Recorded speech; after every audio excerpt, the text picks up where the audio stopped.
Darling, that straight hair screams, trying too hard. And your southern drawl?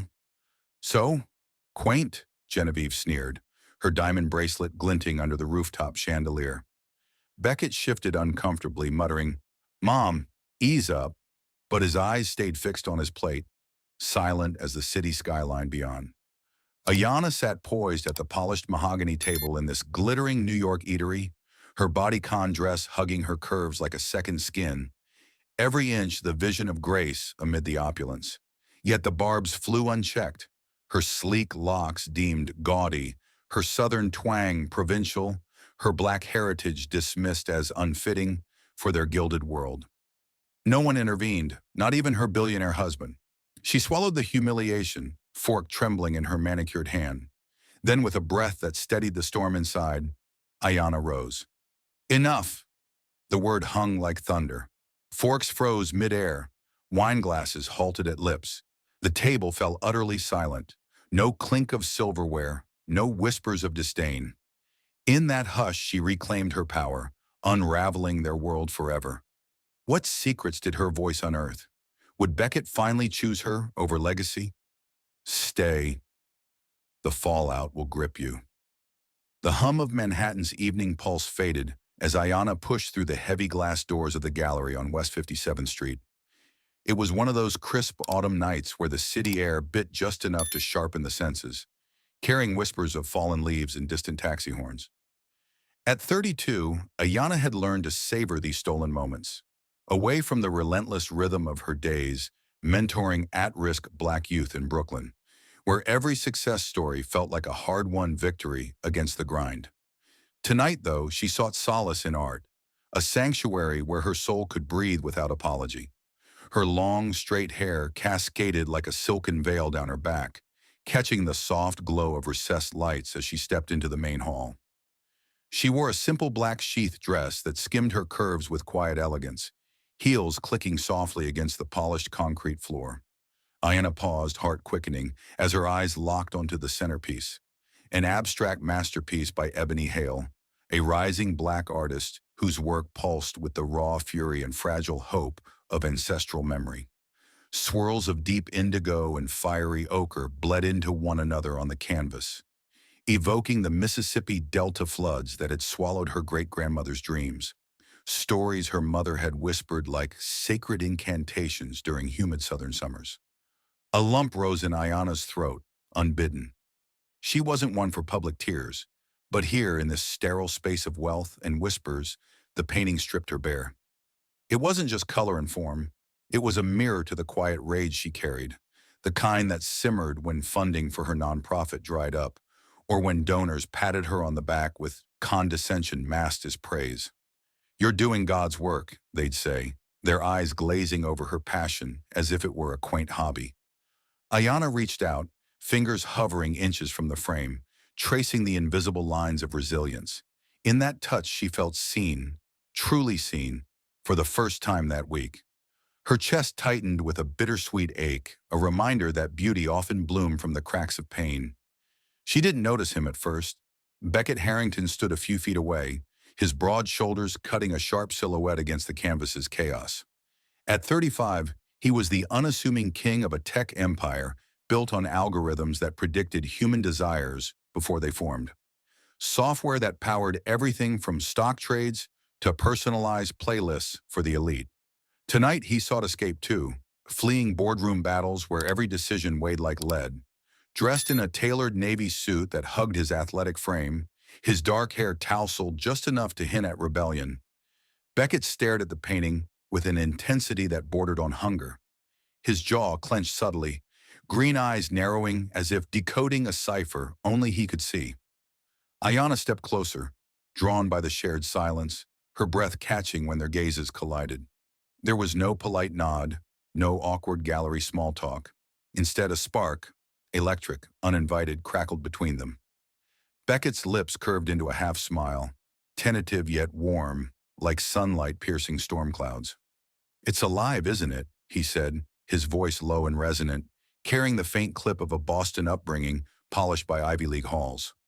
"Like it's screaming secrets we weren't meant to hear." Ayana's pulse stuttered. Strangers didn't speak to her like this. not with that raw edge of vulnerability.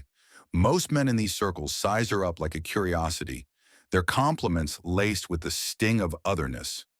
But this one, his words wrapped around her like a shared confession, pulling at the threads of her guarded heart. She tilted her head, studying him, her full lips parting in a cautious smile, screaming yes, but not just secrets, demands. Hails pulling from the bones of the South, the ones buried under levees and lies. It's not polite art, it's a reckoning. Beckett's eyes lit with something fierce, a flicker of recognition that made Ayana's skin prickle. He leaned in slightly, the scent of his cologne, cedar and subtle citrus, mingling with the gallery's faint aroma of varnish and ambition. A reckoning, he echoed, tasting the word. I see it now. The ochre, it's blood and earth, isn't it? Not chaos, but creation from the wreckage. His admission hung there, vulnerable, as if he'd just handed her a piece of his armored soul. Ayana felt a warmth bloom in her chest, chasing away the evening's chill. For the first time in months, conversation felt like dancing, fluid, alive, without the weight of expectation. They lingered by the painting for what felt like hours, though the wall clock mocked mere minutes. Ayana spoke of her mother's tales from rural Georgia, the way floodwaters had reshaped not just land but legacies, forcing her family to rebuild with grit and grace. Her voice, laced with that soft southern lilt she sometimes softened in professional settings, flowed freely here, unguarded. Beckett listened, not with the distracted nod of obligation, but with rapt attention, his questions probing deeper. What did resilience taste like in those stories? How did it fuel her work with the kids she mentored? Ayana's laughter bubbled up unexpectedly when he confessed his own reckoning, a privileged childhood that left him chasing authenticity in boardrooms full of echoes. You're not what I expected in a place like this, Beckett said finally, his tone laced with genuine wonder, not judgment. Ayana's heart skipped, a mix of delight and wariness flooding her veins. Expected?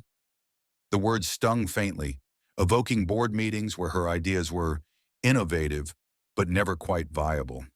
Yet in his eyes there was no pity, only curiosity, a mirror reflecting her fire back at her. And you're not the suit I pegged for Hale's fan, she countered, her dark eyes sparkling with challenge. Most tech kings stick to Picassos and safe abstracts. He chuckled, a deep rumbling sound that vibrated through her. Guilty, but safe's a cage. This, he gestured to the canvas. This breaks the bars. The air between them thickened, charged with possibility. Ayana's mind raced. Part of her screamed caution, whispering of the chasms that yawn between worlds like theirs. She knew the stories. Brilliant women like her, drawn to men of means, only to drown in the undertow of unspoken hierarchies. But another part, the one Hale's painting had awakened, yearned to leap. As the gallery's closing announcement murmured through hidden speakers, Beckett straightened, reluctance etching his features. There's a cafe around the corner. Nothing fancy, just strong coffee and quieter corners. Care to continue the reckoning? His invitation was a bridge extended over that invisible divide, his gaze holding hers with an intensity that made her breath hitch. Ayana hesitated, fingers twisting the strap of her clutch. The spark was real, a flame licking at the edges of her carefully constructed walls. What if it burned too bright, too fast? What if it illuminated truths she wasn't ready to face? Yet the ache of loneliness, that quiet companion in her ambitious solitude, urged her forward. Lead the way, she said, her voice steady despite the butterflies rioting in her stomach. They stepped out into the night, the city's neon heartbeat syncing with Ayana's own. Over steaming mugs in a dimly lit cafe, words tumbled like confessions. Her dreams of expanding her mentorship program to bridge urban divides. His quiet battles against the isolation of wealth that turned friends into transactions. Laughter came easy, weaving through the steam. His boyish grin when she teased his algorithmic approach to life. Her unguarded joy at his earnest questions about her roots. By the time they parted under a street lamp's golden pool, numbers exchanged with a promise of tomorrow's secrets, Ayana's heart thrummed with a dangerous hope. Walking home, the cool air kissing her flushed cheeks, She replayed the evening like a cherished reel. The spark had ignited something profound, a connection that felt like home, yet shadowed by the whisper of worlds colliding. Could it endure, or would it flicker out, leaving only echoes? As she slipped into bed, the painting's colors danced behind her eyelids, a promise and a warning. Beauty demanded courage, and she was ready to claim it. The autumn leaves had long surrendered to winter's frost by the time Ayana found herself tracing the familiar paths of Central Park with Beckett at her side. 6 months had woven themselves into their lives like threads in a tapestry, subtle at first, then unbreakable. What began as that charged exchange in the gallery had bloomed into stolen weekends, where the city's clamor receded to a distant hum, leaving space for the quiet unraveling of souls. Ayana's heart, once a fortress of measured caution, now fluttered with an abandon she hadn't known since girlhood dreams under Georgia pines. Each step beside him felt like defiance against the solitude that had shadowed her ambitions, a silent vow that vulnerability could be a strength, not a fracture. Their first picnic had been impulsive, born of a rainy Saturday when Beckett texted her a photo of a weathered blanket from his rarely used storage unit. No algorithms for this, he'd written. Just instinct. Ayana had laughed aloud in her Brooklyn apartment, the sound echoing off walls lined with student drawings, crude sketches of futures they dared to envision. She packed a basket heavy with soul food staples, collard greens simmered slow with smoked turkey, cornbread golden and crumbly, fried chicken whose spice lingered like a lover's kiss. As they spread the blanket near the Bethesda fountain, the drizzle misting their faces, Ayana watched Beckett's eyes widen, not with the polite tolerance she'd braced for, but with unfeigned delight. "This," he said, biting into a drumstick, grease shining on his lips, "is revolution on a plate.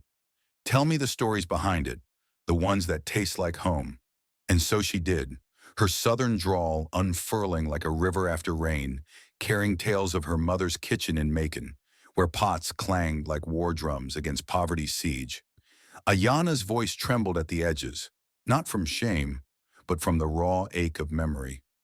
The way her parents' hands, calloused from endless shifts, had kneaded dough with the same tenderness they offered her dreams. Beckett listened, cross-legged on the damp grass, his usual poise cracked open. He shared fragments of his own fractured legacy. Summers at a Hamptons estate where laughter rang hollow, echoing off marble floors that his father's mergers had bought but never warmed. "Wealth's a thief," he admitted, his green eyes darkening like storm-tossed seas. "It steals the mess, the real stuff that binds people." Ayana's chest constricted with empathy, her fingers brushing his in a gesture that sealed something unspoken. In that moment, under the weeping willows, she felt the spark from the gallery ignite into a steady flame, warming the chill of her guarded heart. But shadows lingered, subtle as the first frost. As weeks blurred into months, Beckett's phone would buzz with calls he silenced too quickly, his jaw tightening like a lock clicked shut. Ayana noticed, of course. How could she not? Her work demanded she read the unspoken, decipher the hesitations in young faces before they hardened into walls. One evening after a Juneteenth festival in Harlem, where drums thrummed through her veins like ancestral blood, she confronted him gently over rooftop tacos, the city lights sprawling below like a glittering confession. "You're holding back," she said, her voice soft but unyielding, the festival's joy still humming in her bones. "This family you mention in whispers, who are they, Beckett? Ghosts or gatekeepers?" He paused, fork midway to his mouth, the vulnerability from their early talks fracturing under the weight of truth. Ayana's pulse quickened, a familiar dread coiling in her gut, the fear that this bridge they'd built might span an abyss too wide. Beckett set his fork down, running a hand through his tousled hair, his expression a war of longing and loyalty. "They're complicated," he began, words tumbling haltingly. "Dad built an empire from garages to global deals that reshaped industries. Mom curates the life that polishes it all. My siblings? They're woven into that fabric, Donovan with his hedge fund wizardry, Sloan turning influence into currency. It's a world of expectations, Ayana, where love's measured in legacies, not laughter." His voice cracked on the last word, and Ayana's heart twisted, seeing the boy beneath the CEO, the one starved for the authenticity she offered freely. She reached across the table, her palm cupping his cheek, thumb tracing the line of his jaw with a tenderness that belied her inner storm. "And you? Where do you fit in that tapestry?" The question hung between them, heavy with the unsaid. Was she a thread he dared to weave in, or a snag he'd excise to keep the pattern pristine? Beckett leaned into her touch, eyes closing briefly as if drawing strength from her warmth. "With you," he murmured, "I fit. No masks, no mergers. Just us." Relief flooded Ayana, sweet and sharp, dissolving the knot in her chest. They kissed then, slow and deep, the city's pulse fading to their shared rhythm. Yet even in that embrace, a whisper of doubt lingered, like smoke from a doused fire.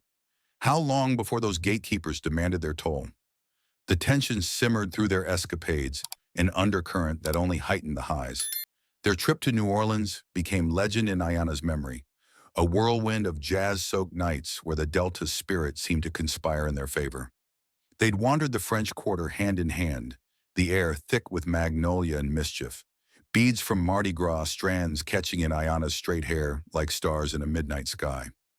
At a dimly lit club on Frenchman Street, where trumpets wailed laments and loves lost, Beckett pulled her onto the cramped dance floor.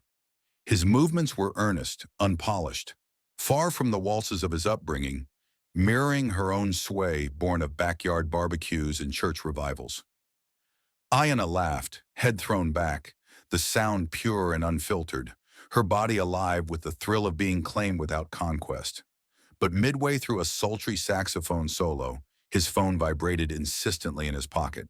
He glanced at the screen, color draining from his face. "Mom," he mouthed, apology in his eyes. Ayana nodded, stepping back to give him space, but the music's joy curdled in her throat as she caught fragments. "Choices have consequences, Beckett.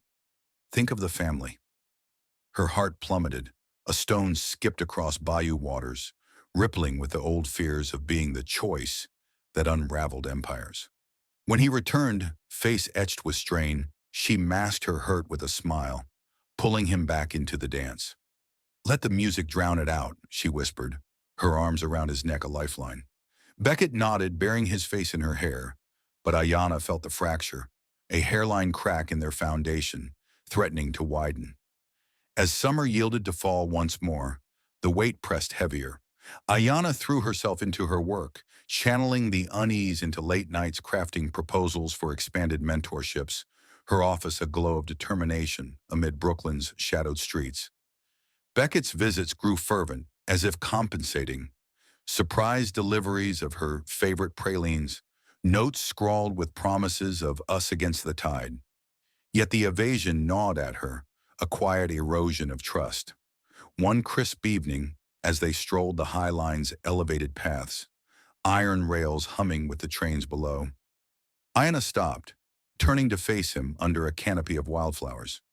"I need all of you, Beckett, not just the parts that fit my world. Introduce me, or let's build ours without ghosts." His silence stretched agonizingly, green eyes stormy with conflict. Ayana's breath caught, tears pricking unbidden, the terror of losing this rare harmony clashing with the fiercer fear of half measures. Then, like dawn breaking, he exhaled, pulling a small velvet box from his pocket. "No more ghosts," he vowed, dropping to one knee amid the rustling grasses. The ring, a simple gold band inset with a single, flawless sapphire, heirloom from a grandmother who'd defied her era's chains, gleamed like a beacon. "Ayana, you're my reckoning, my home. Marry me. Let's weave a world that's ours alone." Tears spilled freely now, joy crashing over doubt like waves on levees. Ayana's yes emerged as a breathless prayer, her embrace fierce, sealing the vow against the encroaching shadows. In that suspended moment, with the city sprawling below, like a canvas awaiting their mark, she believed, fiercely, foolishly, in the strength of their thread. But deep in her bones, the Delta's winds whispered warnings. True reckonings demanded storms, and theirs was only beginning to brew. The sapphire ring caught the morning light filtering through Ayana's Brooklyn brownstone windows, a quiet talisman against the uncertainties that had shadowed their engagement. 6 weeks had passed since that highline proposal, each day a delicate balance of ecstasy and apprehension. Ayana's fingers, still tracing the band's cool surface, trembled with the aftershocks of joy. Nights tangled in sheets, whispering futures where her mentorship programs thrived alongside Beckett's ventures, their worlds not clashing but converging like rivers to sea. Yet doubt lingered, a persistent undercurrent, as insistent as the distant rumble of the F train beneath her floorboards. She stood before her full-length mirror, adjusting the collar of a silk blouse the color of midnight skies, her straight hair falling like a polished curtain. Today was the day. Brunch at the Harrington penthouse on Fifth Avenue, the first formal unveiling of her to the family whose whispers had haunted Beckett's silences. Her heart pounded a staccato rhythm, a drumbeat of nerves laced with defiance. Ayana had spent the evening before curating her armor, not just the blouse and tailored slacks that hugged her curves with professional poise, but a small woven basket from her Macon hometown, filled with pecan pralines wrapped in wax paper, their sweetness a bridge from her soil to theirs. "Bring a piece of you," Beckett had urged over late-night calls, his voice thick with the same unease knotting her stomach. But as the elevator whisked them upward in a whisper of assent, Ayana gripped the basket tighter, her knuckles paling against her rich skin. What if her piece was deemed too coarse, too colored for their crystal vaults?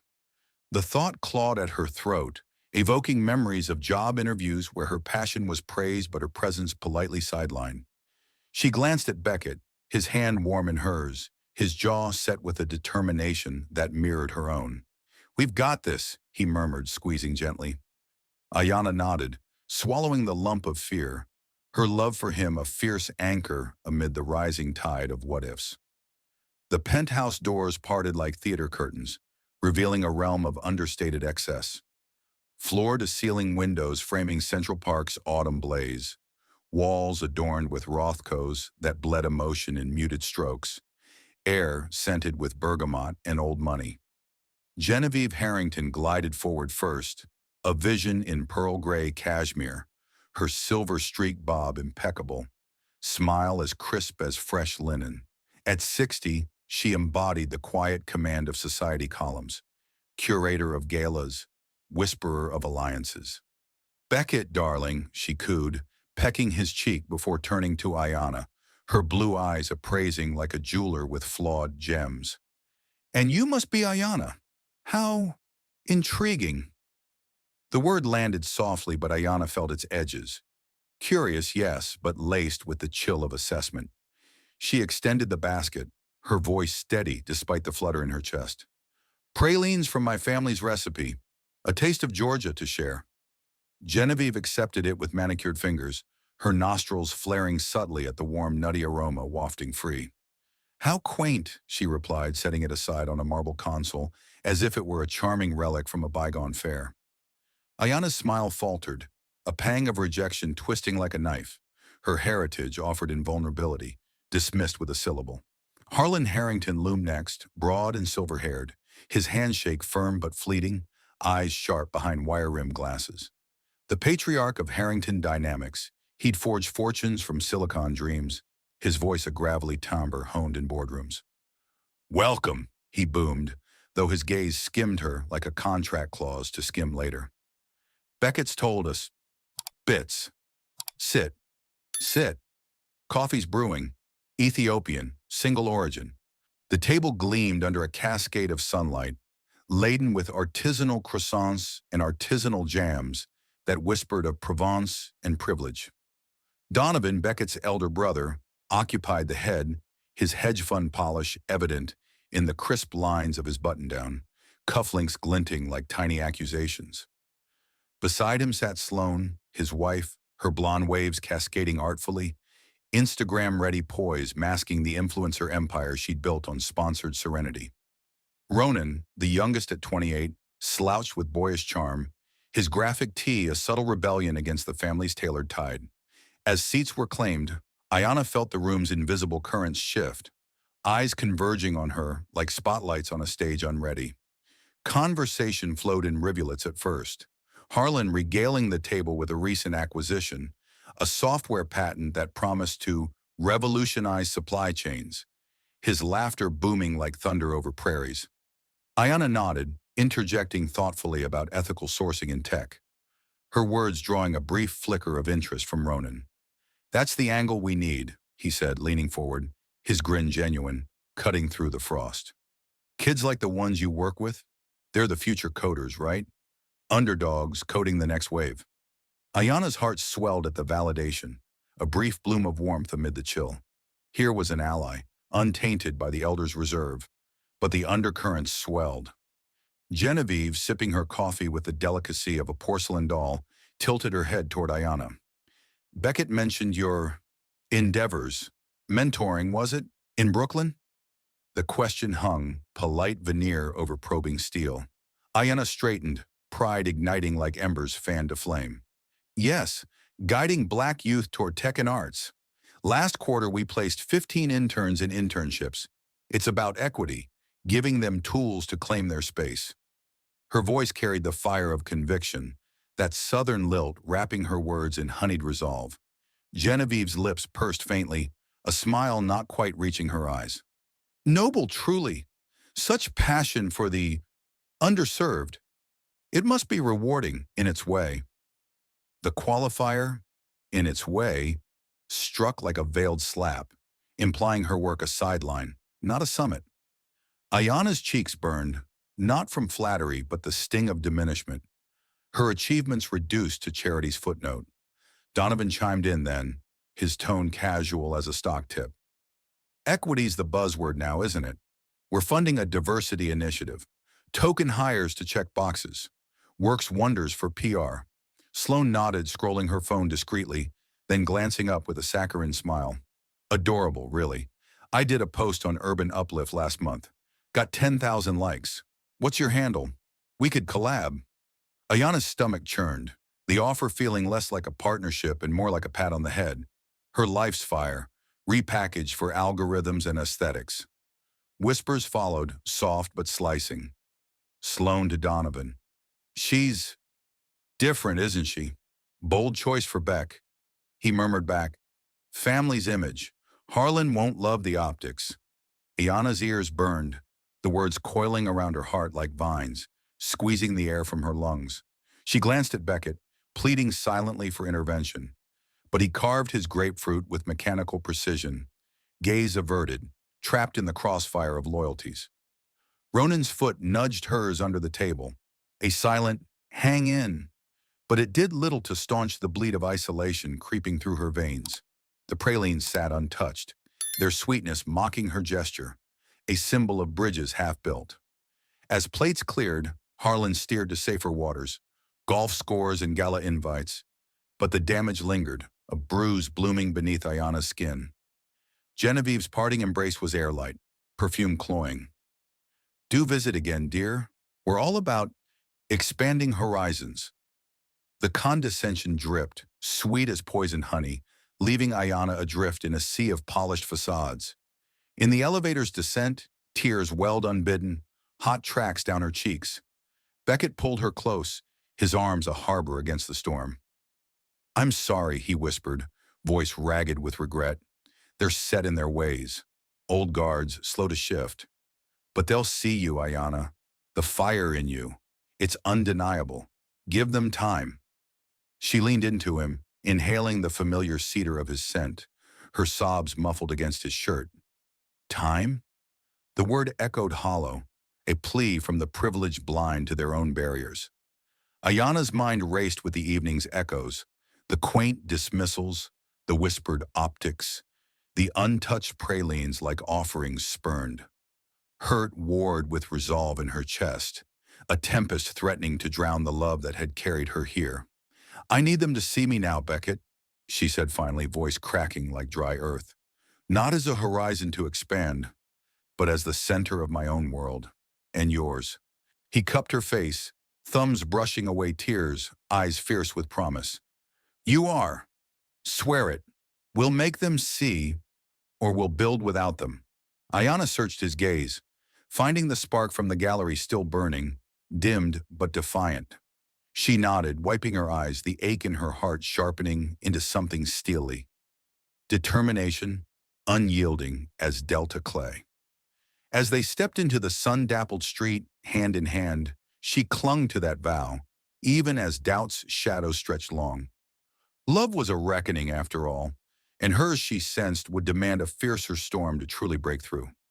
The echo of Genevieve's parting words, expanding horizons, clung to Ayana like a damp fog as she and Beckett navigated the labyrinthine streets back to Brooklyn, the city's autumn symphony a mocking counterpoint to the ache hollowing her chest.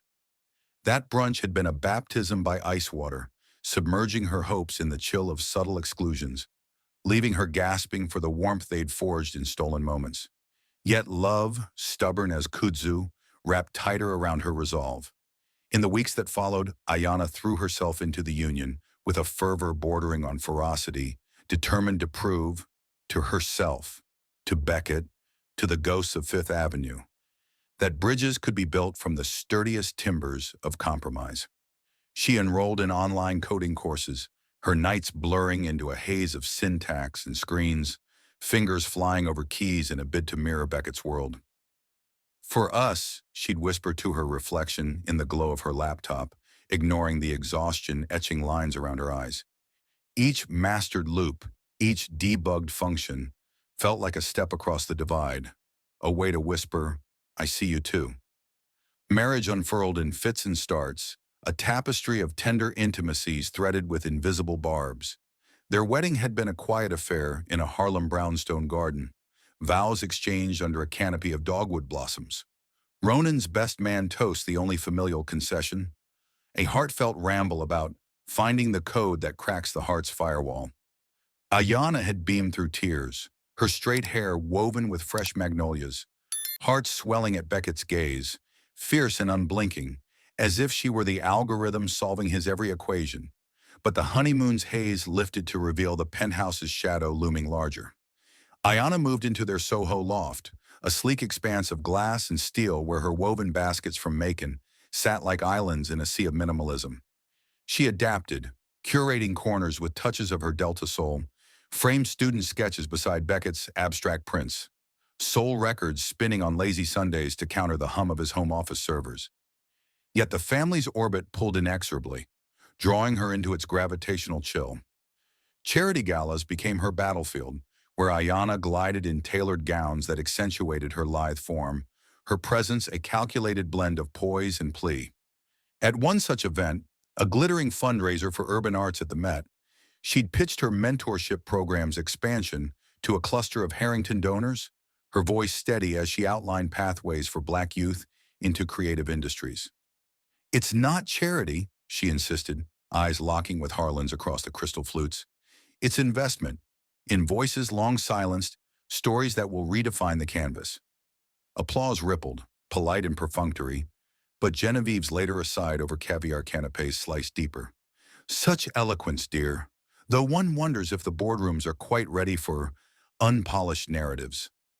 Ayana's smile had frozen, a porcelain mask cracking inward, the dismissal coiling like smoke in her lungs.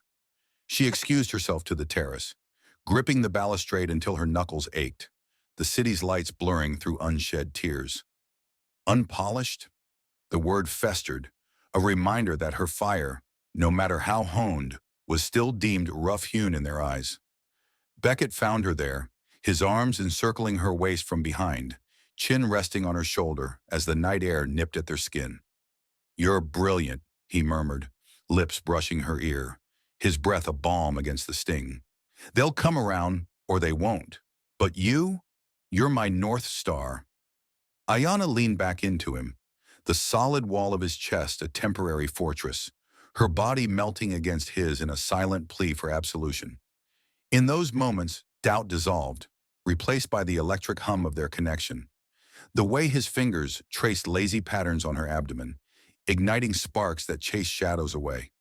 They made love that night in the loft's king bed, urgent and unhurried, her gasps mingling with his vows of forever, bodies entwining like roots seeking common soil. Ayana clung to those nights, her heart a fragile bloom in the greenhouse of his adoration, convincing herself that love's light could outshine the encroaching dusk. But the family's dinners, those obligatory rituals every quarter, were the true crucible, where barbs honed to scalpels drew blood in measured incisions. The first, mere months after the wedding, unfolded in a private club overlooking the Hudson, mahogany panels absorbing the low murmur of old money. Ayana arrived with a bottle of artisanal hot sauce from a Savannah distillery, a nod to her roots, but it sat unopened as Harlan dominated discourse on market volatilities, his gravelly baritone dismissing her interjection on inclusive fintech with a paternal pat. Insightful, Ayana, but let's keep the idealism for the nonprofit circuit. Genevieve's gaze lingered on Ayana's hair then, straight and gleaming under the chandelier's glow. You've such lovely length. Do tell, is it extensions? So modern, blending cultures. The question, innocuous to outsiders, landed like acid on Ayana's pride, implying artifice where she wore authenticity like armor. Her throat tightened, words curdling on her tongue, as Sloane chimed in with a trill. Oh, I tried straighteners once. Disaster for my waves. Yours holds so exotically. Laughter tinkled like breaking glass, and Ayana forced a chuckle, her insides twisting with the humiliation of being exoticized, a specimen under their collective lens. Beckett's hand found hers under the damask cloth, a squeeze of solidarity, but his silence spoke volumes. Torn between her hurt and their legacy, he swallowed retorts like bitter pills. Ayana's chest constricted with betrayal's quiet fury, the man who'd knelt in wildflowers now a spectator to her diminishment. Subsequent gatherings layered the wounds. Donovan's quip at Thanksgiving about her charming drawl, straight out of a Faulkner novel, isn't it? Drawing chuckles while her contributions to the conversation evaporated like mist. Genevieve's probing at Easter on her fulfilling career. Mentoring must be so hands-on. Do they ever get overwhelming? Those dynamics? Framing her passion as peril, her students as burdens rather than beacons. Each sally chipped at Ayana's veneer, eroding the confidence she'd carried into the marriage, leaving her adrift in a sea of self-doubt. Nights after, she'd curl into Beckett's side, voice muffled in pillows. Why don't you say something? Am I fighting alone? He'd hold her tighter, apologies tumbling like rain. I hate it, Ayana. They're my blood, but you're my heart. I'll do better. Yet the pattern persisted, his promises evaporating in the heat of confrontation. Amid the erosion, triumphs flickered like distant stars. Ayana's project crested a milestone. 50 black youth, from Bronx stoops to Queens basements, securing spots at HBCUs and tech apprenticeships. Their acceptance letters a mosaic of possibility pinned to her office wall. The celebration was intimate, a rooftop gathering in Bed-Stuy with her mentees' families, laughter roaring over grilled plantains and hip-hop anthems. Beckett arrived late from a merger close, scooping her into a bear hug that lifted her feet from the deck. You did that, he breathed, pride etching his features like sunlight on water, his kiss fierce with shared victory. Ayana's heart soared, the validation a salve to scarred places, her body arching into his as cheers erupted around them. For a breath the world aligned, her fire reflected in his eyes unmarred by margins. Yet even that joy filtered through the family's prism. At the next dinner, Harlan nodded curtly over her news. Impressive numbers, though scaling to real impact might require broader alliances. Genevieve's toast rang hollow. To Ayana's little victories, may they pave grander paths. The qualifiers stung anew, reducing her summit to a stepping stone in their shadowed empire. Ayana excused herself early that night, tears held until the cab's anonymity, her reflection in the window a stranger. Beautiful, unbroken, but fraying at the seams. As the 6th anniversary loomed, a lavish dinner was planned at a Hudson Yards rooftop. Genevieve's gift of orchestration. Ayana stood before her closet, fingers trailing fabrics like ghosts of resolve. Beckett had been distant all week, buried in calls, his touches fleeting, silences stretching like taut wires. Her stomach knotted with foreboding, a delta storm brewing in her veins. The sense that this meal would be no celebration, but a crossroads where threads might snap. She selected a crimson sheath, its cut a defiant embrace of her form, and met her eyes in the mirror. "You've endured," she told herself, voice a whisper of steel. "But endurance has limits." As Beckett's key turned in the lock, the air thickened with unspoken tempests, pulling her toward the precipice where silence might finally shatter. The crimson sheath clung to Ayana like a second pulse as she stepped from the car into the Hudson Yards evening, the fabric silk whispering against her skin, a defiant caress amid the gathering storm. Beckett's hand at the small of her back guided her toward the rooftop elevator, his touch a fleeting anchor in the churn of her gut. The past week's silences had woven a shroud around him, his eyes distant during hurried breakfasts, his affections reduced to perfunctory kisses at doorways. Ayana had traced the lines of worry etching his brow, her questions met with deflections. "Just work, love. Nothing to dim our night." But the air between them crackled with unspoken fractures, mirroring the city's skyline fractured by twilight's encroaching indigo.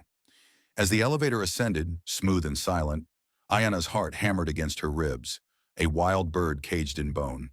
This dinner, orchestrated by Genevieve as their grand sixth, loomed not as a celebration, but as a gauntlet, the family's orbit tightening like a noose around her throat. She smoothed her hair, straight and gleaming under the cab's harsh lights, willing poise to armor the vulnerability clawing upward. The rooftop unveiled itself in a gasp of opulence, a sprawling terrace suspended above the vessel's skeletal spires, where the Hudson's dark ribbon unfurled toward Jersey's hazy silhouette. String lights draped like indolent jewels, casting a golden haze over linen-draped tables and low-slung loungers. The jazz trio's saxophone weaving languid spells through the chill. The Harringtons occupied the prime corner, a tableau of composed entitlement, Genevieve in emerald velvet that pooled like envy at her feet, Harlan nursing a Scotch neat, Donovan and Sloane entwined in murmured asides, Ronan fiddling with his napkin in quiet discomfort. Ayana's breath hitched as their heads turned in unison, appraisals slicing through the air sharper than the wind off the river. Beckett's grip tightened fractionally, a silent, "We're in this," but her skin prickled under the scrutiny. The crimson dress suddenly less shield and more spotlight, illuminating every curve as if to mock her intrusion. Genevieve rose first, fluid as smoke, her air kiss hovering inches from Ayana's cheek. A deliberate evasion, lips pursing in the barest graze of air, as if contact might tarnish her porcelain facade. "Ayana, darling," she purred, the endearment dripping with the viscosity of syrup laced with arsenic. "You chose bold tonight. Crimson suits the occasion, though one must mind the shadows up here." Ayana's smile locked in place, a porcelain veneer over the burn of implication. Too vivid, too much, an outsider's flair in our muted palette. She murmured thanks, throat dry as dust. While Harlan extended a hand, his clasp brief and bone-crushing, eyes already drifting back to his phone's ticker tape. "Markets wait for no anniversaries," he grunted, not quite to her, launching into a monologue on volatility indices without pause. The numbers tumbling like indictments. Dow's jittery, tariffs looming like bad debts. Ayana nodded, sinking into her seat, the leather cool against her thighs, her presence an ellipsis in his narrative, erased before inscribed. The table settled into a fragile equilibrium, menus arriving like ornate shields, vellum-bound tomes listing entrees whose prices eclipsed her monthly mentorship stipends. Donovan, ever the alpha in his Brioni weave, leaned back with a predatory ease, swirling his Cabernet as if divining futures in its legs. "Maldives again last quarter," he announced to the circle, voice booming with the casual arrogance of the untethered. "Private yacht, dolphins shadowing the hull like scouts. You two should try it. Nothing beats surfacing in that turquoise void." His gaze landed on Ayana, expectant, a challenge veiled as an invitation. Her fork paused midair, the amuse-bouche, a delicate foie gras quenelle, turning leaden on her tongue. "Sounds idyllic," she replied, forcing warmth into her tone, the southern lilt she couldn't quite mute curling around the words like kudzu on iron. "We lean toward road trips myself, coastal drives, hidden beaches off the grid. There's a raw magic in stumbling on them, unscripted. Donovan's laugh barked short, a punctuation of pity. Local camping? Charming. Keeps things grounded, I suppose. Not everyone's cut for the deep blue. The table tittered, a ripple of crystal clinks masking the undercurrent. But Ayana felt it lash her core. Grounded as code for lesser, her adventures pedestrian in their parochial palate. Heat flushed her cheeks, not from wine but the slow bleed of diminishment, her joys dissected and discarded like flawed specimens. Sloane, sensing the lull, extended her left hand with a theatrical flourish, the 10-carat solitaire winking like a taunt under the lights. Speaking of unscripted, she cooed, twisting her wrist to cascade facets across Ayana's vision. Donnie's proposal, heli-skiing in Aspen, ring dropped mid-descent. Heart-stopping, literally. The stone dwarfed the simple sapphire band on Ayana's finger. Heirloom modest and meaningful, a vow forged in wildflowers, not extravagance. Sloane's eyes flicked to it, lips curving in a simper. Yours must have been intimate, sweet in its way. Those heartfelt gestures linger, don't they? Ayana's throat constricted, the comparison a scalpel to her sentiment, reducing their starlit promise to a quaint relic. Sweet, the word echoed the brunch's quaint, a lexicon of condescension compiling her inadequacies. She traced the sapphire's edge, memories flooding. Beckett's knee in the high-line grass, voice raw with "You're my reckoning." The ache bloomed sharp, a thorn in her chest, mingling pride with the sting of exposure. Intimate, yes, she managed, voice a thread of steel over silk. Real moments etched deeper than spectacle. But Sloane's nod was absent, already scrolling her phone. The dismissal a fresh incision. Beckett's hand found hers beneath the tablecloth, fingers interlacing in a desperate morse of support. Squeeze, hold, release. A lifeline thrown across the widening chasm. Ayana clung to it, her pulse syncing with his, drawing scant comfort from the warmth seeping through his palm. Yet he said nothing, gaze fixed on his untouched salad, the greens wilting like unspoken defenses. Betrayal flickered in her gut, hot and twisting. Not rage, but a profound sorrow. The man who danced with her in New Orleans, now a statue amid the fray. Ronan's voice cut the haze, low and conspiratorial from across the linen sea. You look stunning, Ayana. Crimson's your color, owns the night. His wink was a buoy, genuine amid the artifice, and for a heartbeat, gratitude swelled, easing the vice around her lungs. Ronan, the outlier, his quiet rebellions a faint echo of her own. The waiter's procession shattered the moment, appetizers fanning out like peace offerings, seared scallops nestled in citrus foam, heirloom tomato tartlets blushing under balsamic veils. Ayana speared a scallop, the fork's tine scraping porcelain a stark underscore to the rising tension.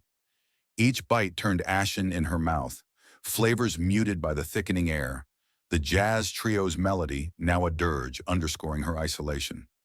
Genevieve's laughter trilled suddenly, sharp as shattering crystal, recounting a Hampton soiree where the chef imported truffles from Perigord. Divine, though the traffic was murder. Harlan grunted approval, Donovan layering on with yacht anecdotes, the circle closing tighter, their voices a chorus excluding her timbre. Ayana felt herself contracting, shoulders hunching imperceptibly, the crimson sheath no longer embracing but constriction, squeezing the breath from her resolve.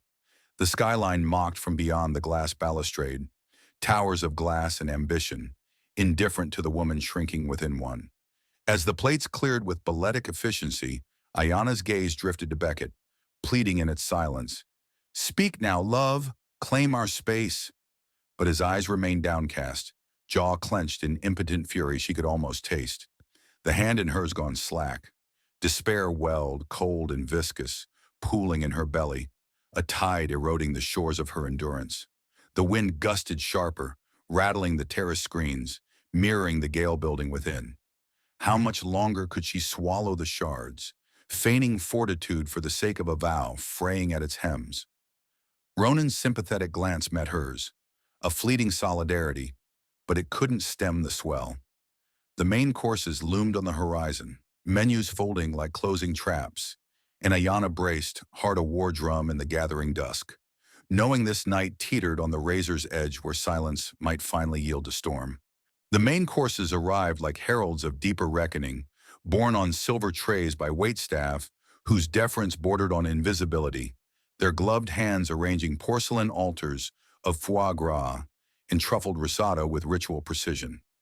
Ayana stared at her plate, a seared duck breast fanned artfully beside microgreens and a quenelle of foie, its richness clashing with the bile rising in her throat. The jazz trio shifted to a mournful Coltrane riff, the saxophone's wail a keening echo of the turmoil coiling in her chest. She prodded the meat, forks scraping like nails on a chalkboard in her mind, each bite a mechanical surrender to the evening's inexorable march. Beckett's thigh pressed against hers under the table, a mute plea for endurance, but the contact felt hollow now, his silence a widening gulf where solidarity should have stood. Ayana's gaze flicked to Genevieve, whose fork danced daintily through her own portion, and braced for the next volley, knowing in the marrow of her bones that the appetizer's barbs were mere feints, the true assault yet to crest. Genevieve obliged without delay, her eyes alighting on Ayana's hair, as if it were a curiosity in a vitrine, the straight strands catching the string lights in a halo of unintended allure. That length is enviable, Ayana. Such sleekness for an evening like this. Do you find it holds in this humidity? Or is it a treatment from one of those trendy salons in Flatiron? They do wonders for texture challenges. The words slithered out, velvet over venom, the pause before texture challenges, a scalpel's kiss to Ayana's heritage, implying her natural crown, even tame to straight submission, remained a battleground unfit for their refined stage. Ayana's fork halted, the duck's juice pooling like blood around her utensil, a flush creeping up her neck not from the wine, but the raw exposure. Her choice to straighten, a concession to boardrooms and galas, now weaponized as exotic defect. Laughter bubbled from Sloane, a champagne fizz of complicity. Oh, Genevieve, you're terrible. But honestly, Ayana, it's stunning, almost runway ready. I could never pull off that drama without extensions snapping by midnight. The table's murmur swelled in agreement, a chorus of half nods and sips. Harlan's grunt, the bass note underscoring the casual cruelty. Ayana's chest tightened, breath shallow as if the rooftop's altitude had thinned the air to knife edge. Stunning? Runway ready? The compliments curdled into caricatures, her beauty refracted through their lens as spectacle, not sovereignty, a performer's prop in their narrative of tolerance. She forced a smile, lips numb, murmuring, "Just me, old faithful straightener from home." But the words tasted like ash, her southern lilt twisting into self-mockery under their gaze. Inside, fury flickered, a spark against the deluge of diminishment, mingling with the deeper wound. The erosion of her authenticity, straightened not just for strands, but for survival in their shadowed empire. Ronan's brow furrowed across the linen, his "it suits you perfectly," effortless, a lone buoy in the riptide. But even his warmth couldn't staunch the bleed, the isolation wrapping tighter around her ribs like barbed wire. Harlan cleared his throat then, commandeering the discourse with the authority of a man who'd bent markets to his will, his scotch glass thunking softly against the table as punctuation. "Speaking of drama," he rumbled, eyes gleaming with the thrill of conquest, "close that merger today. Billions in play, supply chains rewired overnight, algorithms dancing like marionettes. It's poetry, really. The elegance of it all." Pride puffed his chest, the table leaning in like courtiers to a king's decree. Donovan layering accolades. "Masterstroke, Dad. Equity firms are scrambling." Ayana nodded, genuine intrigue sparking despite the frost. Her coding forays had gifted her a layman's awe for such machinations. "Fascinating," she ventured, voice threading the needle of engagement. "The predictive modeling, does it account for social variables, like community disruptions in those chains?" Harlan's gaze swiveled to her, appraising, a beat of silence stretching taut before his chuckle boomed, paternal and patronizing. "Social variables? Sharp question, Ayana. But that's the beauty. We strip the noise, focus on the math. Not everyone's wheelhouse, these intricacies. Keep the dreamers dreaming elsewhere. The dismissal landed like a gavel, her insight shunted to the sidelines of dreamers, her intellect deemed ornamental fluff unfit for the gears of genuine power. Ayana's stomach plummeted, the duck turning to stone in her gut, a wave of inadequacy crashing over her. Years of late nights decoding loops, bridging her world's grit with his gloss, reduced to whimsical irrelevance. Sloane tittered, forking her risotto with performative delicacy. Exactly. Leave the poetry to the artists. Though Ayana, your nonprofit, sounds like it has that dreamer vibe. So inspiring, wrangling all that urban energy. The pivot to her work was seamless, a feint into familiar terrain laced with fresh poison. Ayana's pulse thundered in her ears, the jazz's crescendo mirroring the crescendo of her inner tempest. Pride warring with the humiliation of being tokenized. Her mission a sideshow to their symphonies of scale. She glanced at Beckett, desperation etching her features. A silent now. Please, defend this piece of me. His fingers twitched in hers, knuckles whitening, but his lips remained sealed, gaze boring into his plate as if it held the script for salvation. The betrayal deepened the cut, a serrated edge twisting in her heart. The man who'd vowed to weave their worlds now complicit in their unraveling. His inertia a louder indictment than any word. Tears pricked, hot and traitorous, but she blinked them back, chin lifting in a fragile bastion of dignity. Sloane, undeterred, withdrew her phone with a flourish, the screen blooming to life under the lights. A cascade of Milan runway snaps, chiffon and silk in feverish arrays. Speaking of elegance, she trilled, angling the device for communal perusal. Snagged this little number last week, straight from the atelier, custom fit. Costs a small fortune, but is worth every euro for that drape. The image filled the table's focus, price tag flaunted like a trophy. Figures eclipsing Ayana's annual nonprofit grant. The excess a stark ledger against her budgeted thrift. Sloane's eyes danced to Ayana's crimson, the comparison unspoken but screaming, yours serviceable, mine sublime. What about you, Ayana? Any recent indulgences? That red's fierce, off-the-rack gem. Ayana's cheeks flamed, the question a spotlight on her restraint, her dress, a cherished find from a Brooklyn boutique, sewn with intention and scrimped savings, now exposed as economy in their economy of excess. Humiliation surged, viscous and choking, her curves once celebrated in Beckett's whispers, now fodder for fiscal judgment. It's special to me, she replied, voice a whisper of resolve cracking at the edges. Bought it thinking of tonight, hoping it'd feel like home. Donovan snorted softly, masking it with a cough. Home's where the heart is, or the atelier. Practical choice, keeps things real. The word practical echoed the brunch's quaint, a growing litany of belittlement, each syllable etching deeper into Ayana's psyche. She set her fork down, the clink a clarion in the hush, and her appetite vanished like mist before dawn. Donovan, scenting blood, steered to lineage next, his probe casual as a cocktail stir. Roots run deep in families like ours. Harlan's side traces to shipping barons. Yours, Ayana? Southern stock, Beckett said.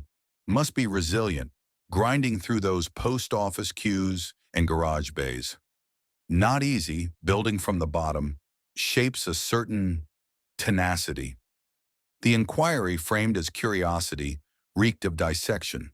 Her mother's postal grit, her father's mechanic's calluses, pillars of perseverance recast as poverty's punchline. Ayana's throat bobbed, pride flaring defiant against the pitying tilt of his head. Resilient, yes, she said, words sharpening like flint-struck steel. Mom's shifts funded my first laptop. Dad's hands fixed more than engines. They mended dreams deferred. Tenacity? It's the forge that tempers us. But Harlan interjected, waving his scotch like a scepter. Admirable bootstrap tales. Solid foundation, Ayana. Though climbing from there, well, not all ladders reach the penthouse without a boost. The truncation sliced her story mid-breath, her HBCU forged in fire dismissed as mere rung, her ascent a footnote to their silver spoon ascent. Ayana shared a fragment then, voice gaining traction on the embers of her hurt. My alma mater, heart of black excellence, marches echoing in every hall. It wasn't ivy, but it rooted me deep. Harlan's nod was absent. His sturdy start, ambitious leaps from there, eh? A velvet hammer, implying shortfall, her education a charming detour from destiny's highway. Beckett's grip spasmed in hers, a ghost of intent, but still, no words, his paralysis a chasm swallowing her whole. Sloane sealed the escalation, her voice lilting over dessert menus like a siren's call to carnage. We've been scouting preschools, those elite academies with the wait lists from birth. Tuition's astronomical, but the networks, priceless. Her gaze pinned Ayana, saccharine and searing. U2 planning. State schools are practical for certain situations. Affordable, community-focused. Fits the bill when resources are, well, modest. The phrase certain situations detonated in Ayana's core. A grenade of presumption lobbing her heritage into the bargain bin. Her potential children, her legacy, relegated to modest margins. Rage ignited, white-hot and unquenchable, surging through her veins like delta floodwaters breaching levees. For 6 years she'd swallowed shards, smiling through the sieves. But this evisceration of her unborn world, shattered the dam. Her fork clattered to porcelain, the sound a gunshot in the jazz-laced lull. Fingers trembling, she pushed back her chair, the scrape a thunderclap. Beckett's eyes widened, pleading not yet, but the fire in her chest roared louder than caution. I can't stay silent anymore, she breathed, the words a vow etched in lightning, the table's expectant hush her stage at last. The words I can't stay silent anymore escaped Ayana's lips like a thunderclap rolling low across the Hudson, the rooftop's string lights flickering as if in deference to the shift in the air. She rose from her chair with a grace born of fractured poise, the crimson sheath falling into elegant folds around her form, her straight hair swaying like a banner unfurled in battle. The table froze in tableau, forks suspended mid-lift, wine stems hovering at parted lips. The jazz trio's saxophone trailing into a hesitant note that died unanswered. Ayana's heart thundered in her ears, a war drum pounding against the cage of her ribs, every vein alight with the blaze of 6 years' suppressed tempest. This was no outburst of tears or tremor, no crumbling under the weight, but a deliberate unleashing, her voice emerging calm, edged with the unyielding timbre of Delta steel tempered by Brooklyn fire. Genevieve's manicured hand paused at her throat, Harlan's Scotch glass tilting perilously, Sloane's thumb stilled on her screen mid-scroll, Donovan's smirk evaporating into slack-jawed surprise. Even Beckett's breath caught, his green eyes widening in a cocktail of dread and dawning awe. The hand he'd held now empty, reaching instinctively across the linen void. Ayana drew a breath, deep and anchoring, the cool night air filling her lungs like a vow renewed. The skyline sprawled indifferent behind her, towers of glass mirroring the fragility of the moment. Worlds colliding in silent collision. 6 years, she began, her southern lilt no longer softened but sharpened, each syllable an arrow loosed from a bow, long drawn taut. 6 years I've danced on the edges of your world, Beckett, twisting myself into shapes I thought might fit. I've muted my drawl in boardrooms, straightened not just my hair, but my truths to blend into your polished haze, swallowed the slights about my quaint road trips while you jetted to atolls I've only read of in magazines. Nodded through the noble pats on my mentoring, as if guiding black kids from shadows to spotlights is some charming diversion, not the fire that fuels my every dawn. Her gaze swept the circle, locking on each face with the precision of a surgeon's scalpel. Genevieve's frost fracturing under the heat, Harlan's bluster buckling like weathered oak, Sloane's performative poise peeling away to reveal the unease beneath. The words poured from her, not in rage's flood, but revelation's river, carving canyons through the complacency that had damned her spirit. Pride surged then, a phoenix rising from the ashes of their dismissals, warming her core against the chill gusting off the river. Ayana's fingers splayed on the table's edge, grounding her as she leaned forward, voice gaining velocity like a gathering gale. But let me tell you what I'm proud of. What no merger or Milan frock can eclipse. This hair? She touched the silken fall cascading over her shoulder, a cascade of midnight threaded with the legacy of women who'd combed resilience into every strand under kerosene lamps and civil rights marches. It's the crown of queens who bent but never broke, straightened now not for your approval, but my own command. My work? It's the sacred charge of pulling futures from the brink. 50 souls this year alone, black and brilliant, stepping into HBCUs where echoes of ancestors roar in every lecture hall. That foundation you deem sturdy? It's bedrock, Harlan, forged in fires you can't fathom, yielding diamonds your vaults envy. Her eyes blazed, tears glistening but unspilled, jewels of defiance catching the lights. The table remained entombed in silence, breaths bated, the saxophone's ghost note hanging like a held breath, the city below humming oblivious to the cataclysm unfolding above. She turned then to Beckett, the pivot a heartbreak etched in motion, her voice softening to a blade's whisper, yet slicing deeper for its tenderness. And you, God, you, the man who saw me in that gallery's chaos and called it creation. I married you for the boy who danced offbeat in New Orleans, who vowed we'd weave worlds without ghosts. But tonight, your hand in mine feels like chains, not choice. You've let them carve me hollow with every unspoken word, every averted glance. My heritage unfitting, my dreams practical, my very breath a quaint curiosity. Silence isn't neutrality, Beckett. It's betrayal wrapped in love's old clothes. The accusation hung, raw and ragged, tearing at her own heartstrings even as it freed them. Love's ache twisting with the fury of abandonment. The man who'd been her reckoning, now complicit in her erasure. Beckett's face crumpled, color draining to ashen pallor, his chair scraping back as he surged to his feet, the motion abrupt as a fault line shift. Tears traced silver paths down his cheeks, unashamed, his broad frame trembling with the quake of realization.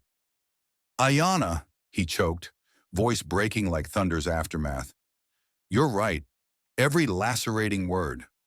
I'm the coward here, cloaked in their shadows, too terrified of fracturing the family forge to forge us instead. A shame doesn't cover it. I've failed you, the woman who lit my code when it was all static noise. The confession rippled outward, shattering the hush like glass under heel, eyes darting between husband and wife in a stunned tableau. Genevieve rose unsteadily, her emerald velvet pooling at her ankles like spilled secrets, face pale as moonlit marble, the iron matriarch's facade fracturing into vulnerability's fault lines. She clutched the table's edge, knuckles blooming white, her blue eyes, once appraising ice, now swimming with a tempest of regret. He's right, she whispered, the admission a sob swallowed whole, her voice quavering as if dredged from depths long sealed. Cruelty's my inheritance, Ayana, cloaked in courtesy, wielded to guard a throne built on fears I dare not name. Your fire, it scorches my certainties, reminds me of the girl I buried under gallus and genealogies, the one who dreamed without pedigrees. Jealousy, plain and poisonous. Your strength unmasks my fragility. I've projected shadows onto your light, and for that, forgive me if you can muster it for a fool's folly. The words tumbled, unvarnished, Genevieve's arms extending in a gesture of raw supplication, pulling Ayana into an embrace that trembled with the weight of first true touch. Warm, wrenching, the perfume of bergamot mingling with tears. Harlan remained seated, a monolith cracked, his scotch forgotten as he processed the unraveling, jaw working silently before gravel emerged. We've been blind architects, building walls where windows should stand. You deserved welcome, not wounds. My oversight, epic and inexcusable. Amend? If you'll allow this old builder a blueprint for better. Sparse, the words but sincere, a seed planted in fallow soil.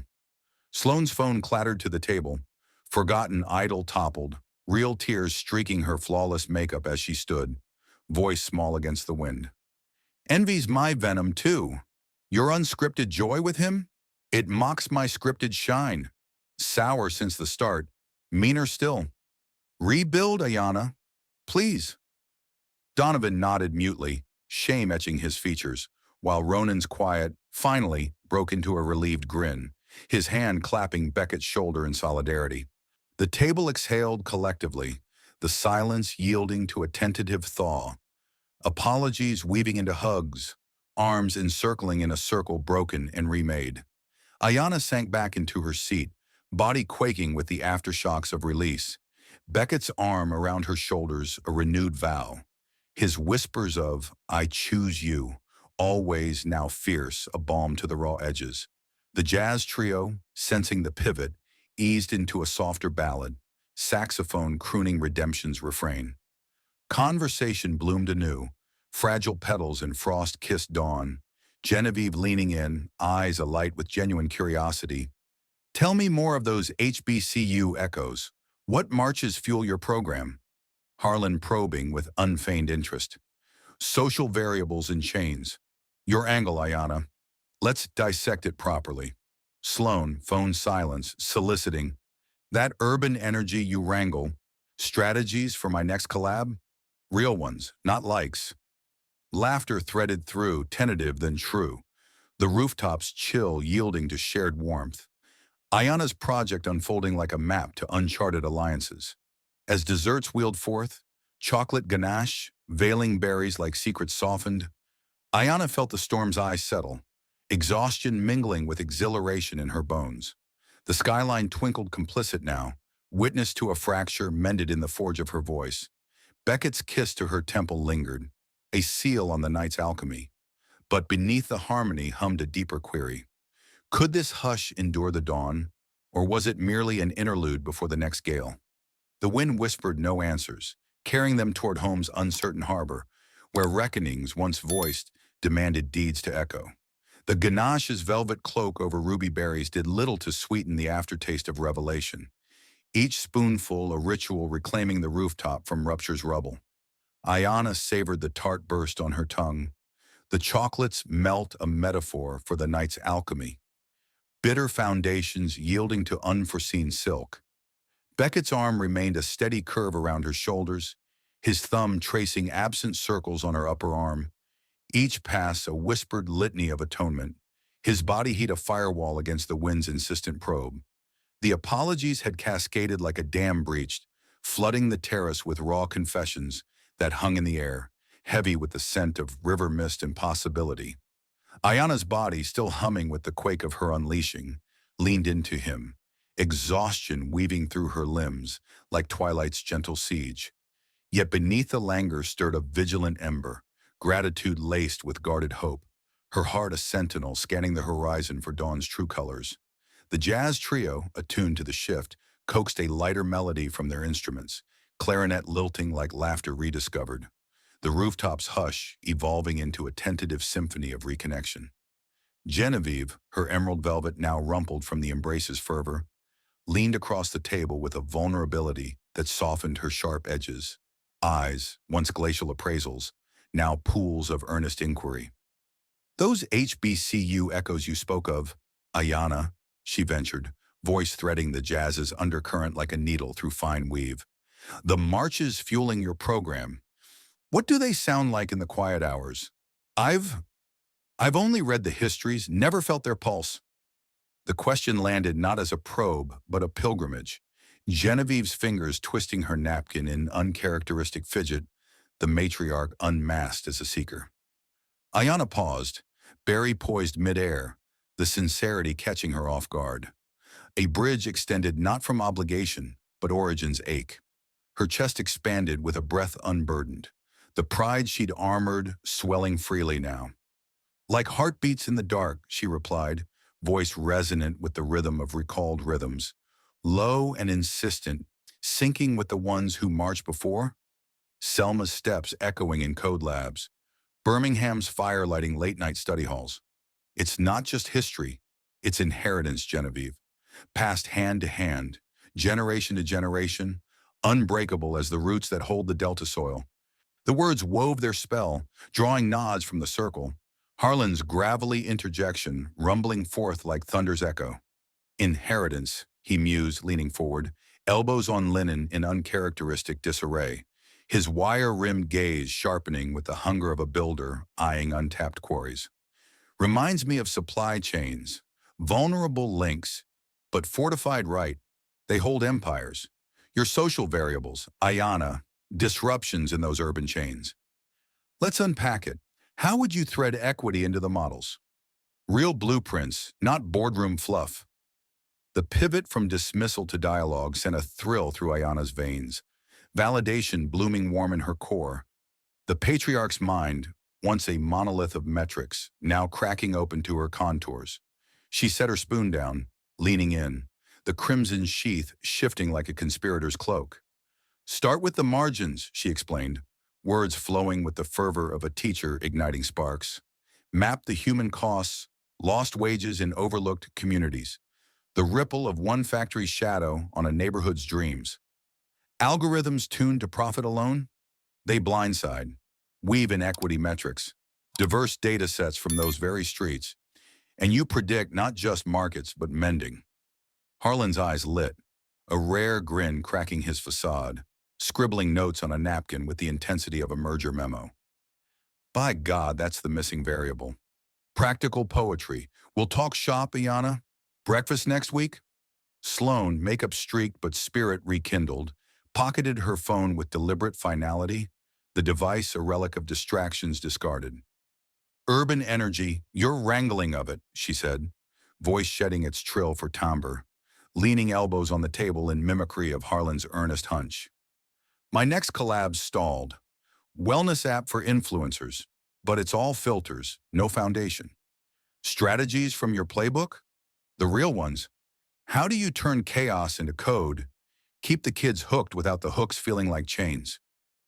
Ayana's surprise mingled with a surge of sisterly solidarity, the influencer's plea peeling back layers to reveal a woman adrift in her own gloss.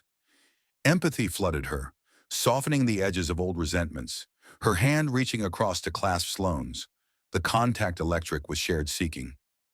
It's listening first, Ayana offered, tone mentor mellow. Not scripting their stories, but co-authoring. Weekly circles where they debug not just apps, but assumptions. Chaos? Harness it as fuel. Let them lead the sprints, own the bugs. Your app could be a portal, Sloane. Not performative, but pivotal. Sloane's eyes widened, notebook emerging from her clutch, scribbles flying as inspiration ignited. Pivotal, yes. Co-authoring. That's the glow-up. You're a force, Ayana. Let's sync calendars. Harlem next month? Laughter threaded the exchange then, tentative ripples swelling to waves. Ronan's quip about Harrington's hacking heartbeats, drawing guffaws.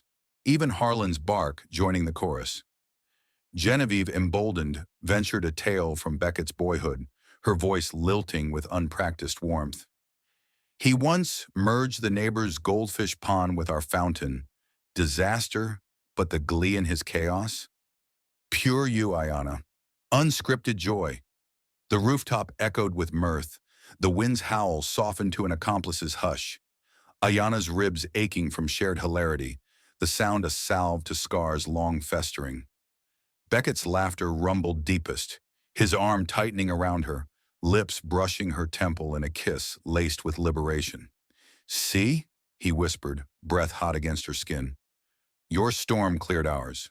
I choose you. Fierce, every dawn. Ayana turned into him, their foreheads touching in the golden haze. The moment a microcosm of mending. Love reclaimed, not in grand gestures but granular graces, her heart unfurling like night jasmine at first light. As the evening waned, the party dispersed in a flurry of embraces, Genevieve's hug lingering, fierce and fragrant, Harlan's handshake evolving to shoulder clasp, Sloane's air kiss landing true on cheek, Donovan's nod deepening to, well played, Ronan's bear hug sealing sibling solidarity. The elevator's descent cradled them in velvet quiet, the city below a mosaic of lights pulsing like healed wounds. In the car's shadowed cocoon, Beckett pulled Ayana close, his profile etched in dashboard glow, voice rough with resolve. No more silences, he vowed, fingers interlacing with hers over the gearshift, the sapphire band cool against his warmth. Defend you daily, against them, against me. Boundaries love, dinners quarterly, with exits if the air sours. In your world, mine now, galas for your grants, board seats for your vision. Ayana searched his eyes, finding the gallery spark reignited, unshadowed by ghosts. Forgive? He pressed, vulnerability cracking his CEO veneer. She cupped his jaw, thumb tracing the line of stubble, tears pricking anew. Not sorrow, but surfeit of soul. We're forging, Beckett, not flawless, but forward. Yes, to us, redefined. Months unfurled like chapters rewritten, the family's thaw deepening into an alliance's thaw. Genevieve attended a Juneteenth workshop, her questions voracious, hands stained with craft inks from youth-led murals. Harlan funneled grants into Ayana's program, his variables now vested in Village Futures. Quarterly check-ins evolving to collaborative codings. Sloan's app pivoted to co-code wellness. Harlem beta tests buzzing with Ayana's mentees, her feeds flooding with unfiltered fire. Donovan Quieter volunteered logistics for mentorship drives, his quips yielding to queries on equity audits. Ronan became a fixture at Loft Sundays, soul records spinning as a bridge between worlds. Ayana channeled the metamorphosis into prose, her blog a beacon, voice as verdict, reclaiming roots in reckoned rooms. Posts pulsing with the power of women who spoke shadows into light, black brilliance unbowed. Readership swelled, invitations cascading, TED stages, policy roundtables, her words rippling like delta rains nourishing parched earth. Yet the truest triumph bloomed domestic. Mornings with Beckett, coffee steaming as they plotted hybrid havens, tech labs in HBCU halls, his algorithms attuned to her ancestries. Nights, tangled in sheets, his defenses a chorus, "You're the empire I build eternal." In quiet retrospection, as autumn waned to winter's hush, Ayana stood at the loft's vast window, skyline sprawling like a canvas she'd co-authored. The voice that shattered silence hadn't just salvaged a marriage. It salvaged her sovereignty, the unassailable truth that worth wasn't woven from wealth's warp, but self's unyielding weft. My roar didn't just echo, she mused, hands splaying over the glass, fogging with breath's promise. It reshaped the room. To those adrift in similar storms, sidelined souls loving across chasms, she penned the coda. Speak, sisters, your thunder remakes worlds. Demand the dawn you deserve. Let no legacy dim your light. The city whispered back, alive with assent, as Ayana turned to Beckett's waiting arms, ready for the next verse in their unbound ballad. If this tale of reckoning and reclaimed fire stirred your soul, whispers of your own battles against the shadows, share below. What voice will you unleash next? Thank you for journeying with Ayana's storm. Until our paths cross again, stay fierce.